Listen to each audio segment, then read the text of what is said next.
What's up, guys? Daniel and Shane back here again, and today we have another great topic. We have the AL Triple Crown race, which is fantastic, and it's really, I guess you could say, heating up, but at the same time, it's been hot. You know, it's been hot forever, and it's just two great hitters, obviously, who we're talking about, Chris Davis and Miguel Cabrera, two of the best hitters in the AL, stats-wise, of course, and baseball is a stat-driven game, so I think we need to talk about it. Yeah, I mean, you look at it, Cabrera leads in batting average, and obviously Davis has the home runs, and Cabrera also has the RBIs. But the main one we're talking about, you look at Cabrera, and home runs are nice, but I feel like the reason we didn't see any Triple Crown winners for a while was because we were too focused on the home run. The steroid era, you're looking at guys hitting 60, 70 home runs a year, and that's just it's not feasible with the new restrictions and the new testing, which is a good thing. I'm not saying I wish we could hit 70 home runs in the season again, but Chris Davis obviously hitting a whole ton of home runs, but he's also getting the average this year, and his average numbers last year, I think he was hitting 270, which it's respectable. And very good baseball average for absolutely. a pro baseball player. But he wasn't talked about as much, and the reason for that is he was a home run hitter, and that's it's a good thing. But Cabrera does it all. Cabrera brings everything to the plate. He's going to get average. He's going to knock guys in when they get on base.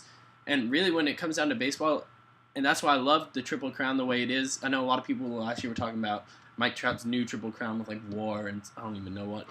And those are great stats to look at too. But when it comes down to Triple Crown, why it's so important is you're helping your team when you hit the Triple Crown, because the average means you're getting on base yourself.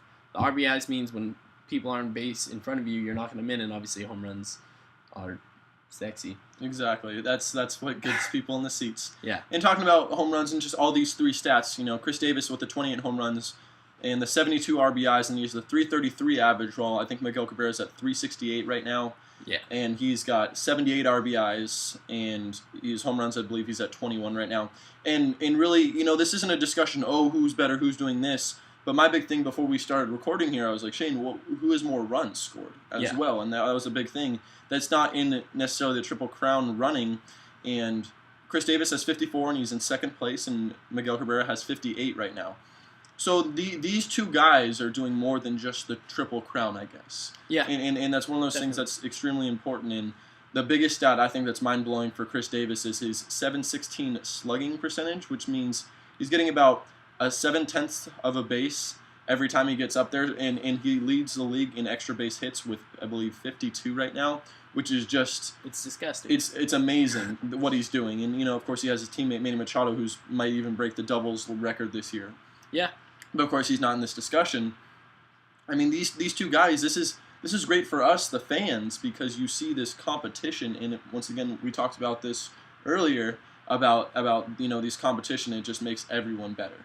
Yeah, we talked about that in our last video, but I think the key thing for me is what Daniel was saying earlier, is this isn't a competition. We're not sitting here, when actually we were talking about naming this video, the first thing that came to mind was Chris Davis versus Miguel Cabrera, but it's not that. It's talking about two great players and what they're bringing to the table. And like you said, Chris Davis, he's going to get you extra base hits, and obviously, that's huge because you're getting in scoring position with every base hit you get. But Cabrera does the same thing. Cabrera's already got 18 doubles this year, and he's got a triple and 21 home runs. I mean, that's going to lead to a lot of wins, and a lot of teams don't have that. Like I personally, and maybe it's because my National League bias, I love small ball. I love, bunt singles and, drawing walks, on base percentage. But the fact of the matter is, if you're not getting guys in scoring position, you're not going to win games. And so Miguel Cabrera, for me, just brings so much to the table.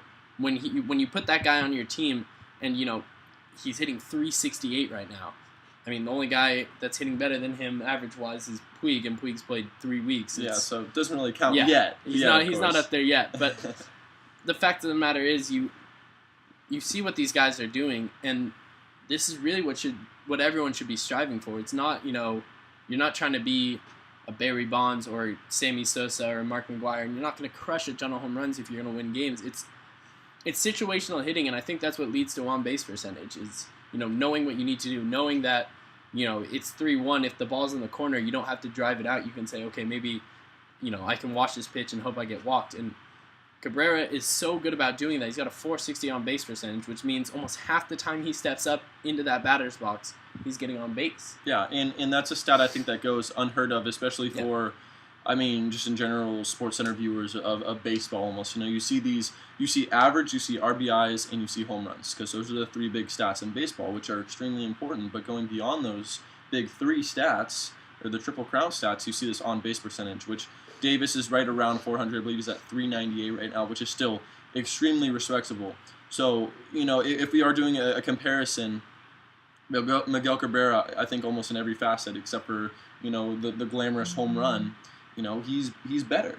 Yeah. And I don't want this to be a video who's better, who's this, who's that, but even though you just said exactly that. It's exactly what I said because the stats say so. And you see when Miguel Cabrera steps up there, he's just an amazing hitter. And I stop my day most of the time to sit and watch him hit because he's simply just that amazing. Well, and I know for a fact we're recording this on the 26th? I believe so, yeah, 26. 26, whatever day it is. Cabrera's already got a home run. He had a home run in the first inning against the Red Sox. Sorry, Daniel. The Red Sox? They're not playing the Red Sox just today. Kidding.